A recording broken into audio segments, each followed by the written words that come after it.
لو تناهيتم إلى سر الحياة وصنعتم كائنا حيا نرى. ہو جائے. کل میں اسلام آباد ایئرپورٹ پہ تھا تو ایک صاحب آئے, انہوں نے کہا کہ میں گرین چینل سے میرا تعلق ہے لیکن آپ کے بیان بھی شوق سے سنتا ہوں, اور عقیدہ میرا وہی ہے توحید والا, نبی کے سوا اللہ کے سوا میں کسی کی پکار کو جائز نہیں سمجھتا. میں نے کہا بس پھر تو مسئلہ ہی کیا ہو گیا, حل ہو گیا. پھر گرین وائٹ سے کیا ہوتا ہے؟ پھر گرین وائٹ سے کوئی فرق بولو نہیں پڑتا. جو مرضی پہنو یار, نہیں بھی پہنو تو بھی ٹھیک ہے. اچھا میرے بھائی مفتی صاحب کسی نے فلاں کام ہو جائے تو اللہ تعالیٰ کے لیے گائے قربان کروں گا, اب اس گائے سے خود کھا سکتا ہے یا نہیں؟ نہیں, خود نہیں کھا سکتا اس گائے سے, اور گائے قربان نہ کرے, گائے کی قیمت صدقہ کر دے. جانور کو ذبح کرنا صرف بقرعید میں اور حج میں دم کے موقع پر اور عقیقے میں عبادت ہے. اس کے علاوہ جانور ذبح کرنا اسلام میں کوئی پسندیدہ کام نہیں ہے. یہ صدقے کے بکروں کو بھینٹ مت چڑھاؤ صدقے کی, سمجھتے ہو؟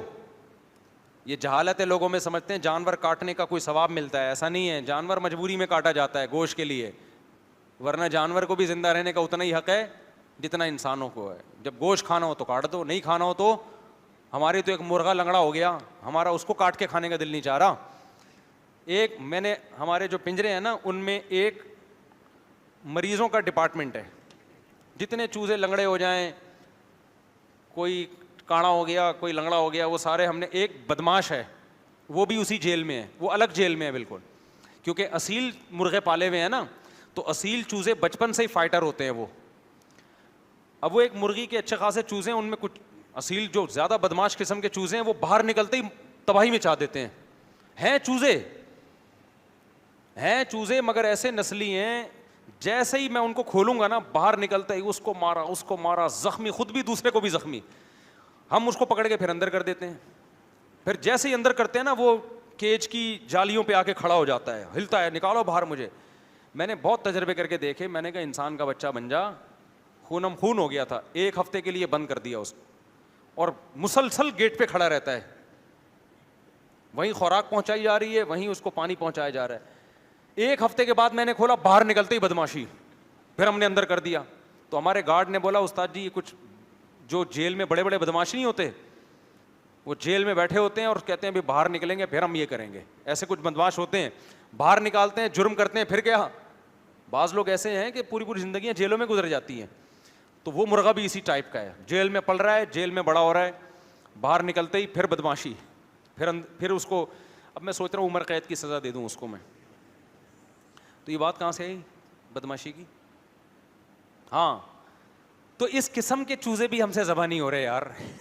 تم صدقے کے نام پہ کیا کر رہے ہو, گائے پوری.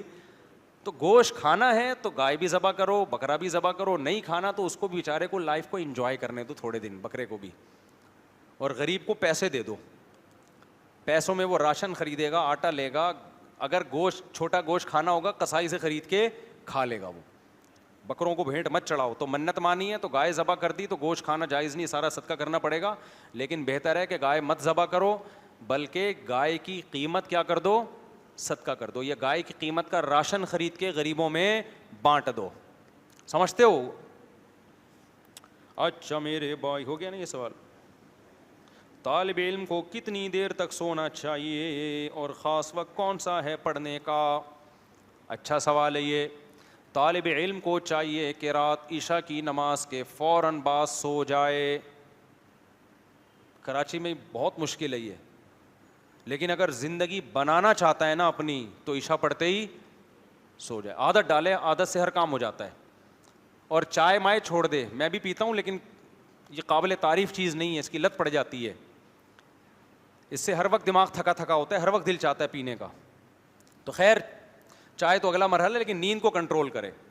آپ رات کا کھانا بہت جلدی کھا لیں اور عشاء کے فوراً بعد سو جائیں. 3-4 گھنٹے آپ کی خاندانی نیند ہو جائے گی گہری. 3-4 گھنٹے سو کے آپ اٹھیں گے ایک دم فٹ فاٹ ہو جائیں گے آپ.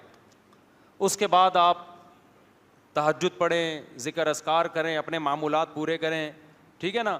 اس کے بعد آپ کتاب کا, اگر لت پڑی ہوئی ہے چائے کی تو آدھا کپ چائے پی لیں, کیونکہ جن کو لت پڑی ہوئی ہے پھر ان کی کھوپڑی کام نہیں کرتی اس کے بغیر. کوشش کریں اس سے جان چھڑائیں چائے کافی سے.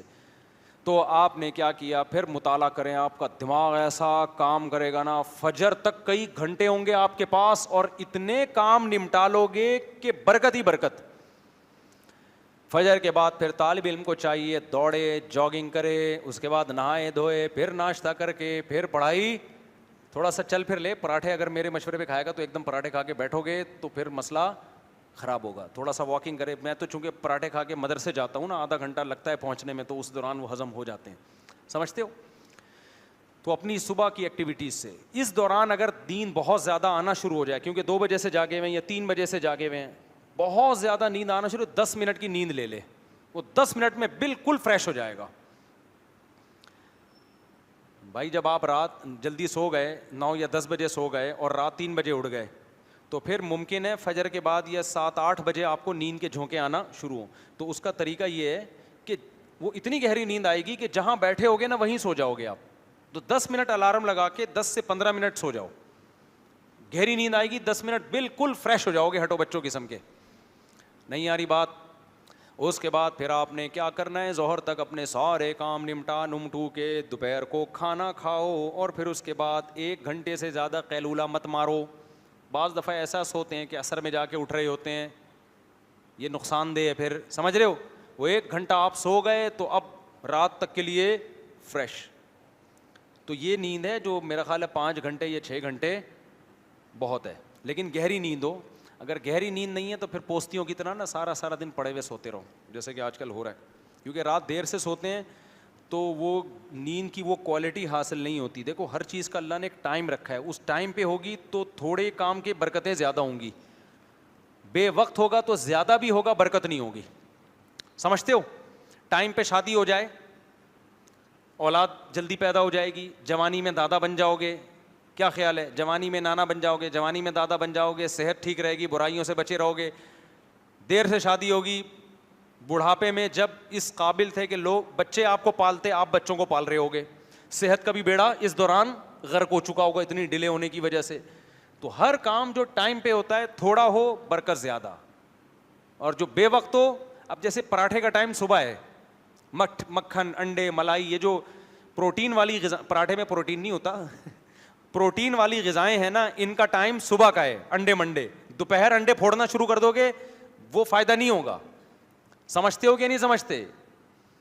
آپ تجربہ کریں گے, دوپہر آپ انڈے کھاؤ, دل بھی نہیں چاہتا کھانے کا, یہ ناشتے میں ہی اچھی لگتی ہیں. اب ناشتے کا ٹائم آپ نے دوپہر کو کر دیا, دوپہر کا ٹائم آپ نے رات کو کر دیا, تو بیڑا کیا ہو جائے گا, غرق ہو جائے گا بیڑا, جو کہ ہو رہا ہے.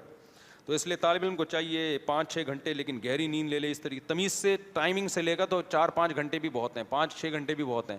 ہمارے اکابر تو بہت تھوڑا سوتے تھے, لیکن بہرحال آپ سو جاؤ, آپ 6-7 گھنٹے بھی سو جاؤ, کوئی مسئلہ نہیں ہے, لیکن یہ کہ ٹائم پہ سو آپ. اور یہ نیند کتنی انسان کو لینی ہے یہ اس کی باڈی خود بتا دیتی ہے. جب آپ رات کو جلدی سو جاؤ گے نا, آپ کو رات کو آنکھ کھل جائے گی, اور جب آپ کی آنکھ کھلے گی تو آپ کو لگے گا میں بالکل کیا ہوں, فریش. پھر سونے کی کوشش نہ کرو پوستیوں کی طرح, پھر دوبارہ تکی میں منہ دے کے گھسرا ہوتا ہے, یہ غلط ہے. ہمارے پوستی کیا کرتے ہیں, رات کو میرے مشورے پہ 10 بجے سو گئے, 11-12 1 2 3 5 گھنٹے گہری نیند سو کے ان کی آنکھ کھل گئی, اب فریش ہو گئے, تو پھر پوستیوں کی طرح کیا کر رہا ہے, تکیے میں سر دے رہا ہے, پھر گھسا جا رہا ہے بستر کے اندر نا.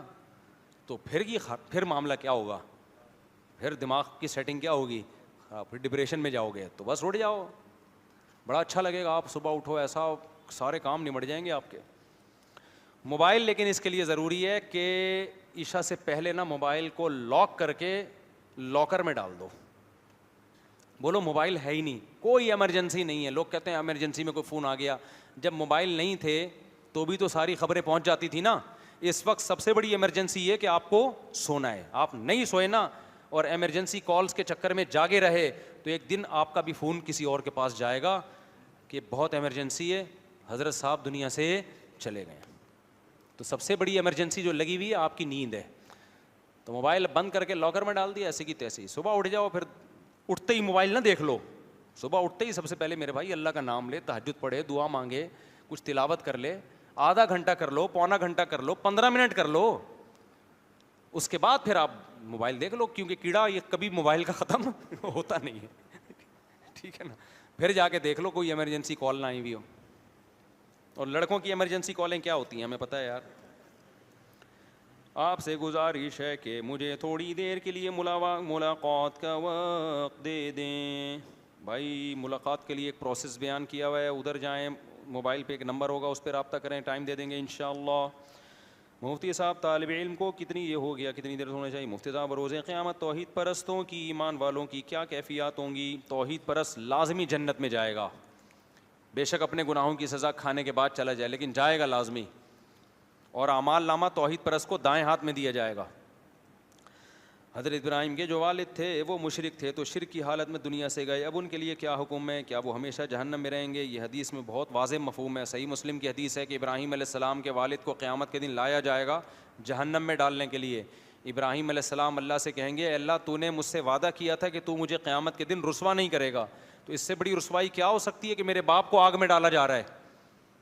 تو اللہ کہیں گے, اے ابراہیم میں نے مشرک پہ جنت حرام کر دی ہے, میں تجھے رسوائی سے بچانے کے لیے یہ کروں گا کہ ابراہیم علیہ السلام کے والد کی شکل تبدیل کر دی جائے گی, تاکہ ابراہیم علیہ السلام کو والد کی یاد نہ آئے, تو ان کی صورت تبدیل کی جائے گی.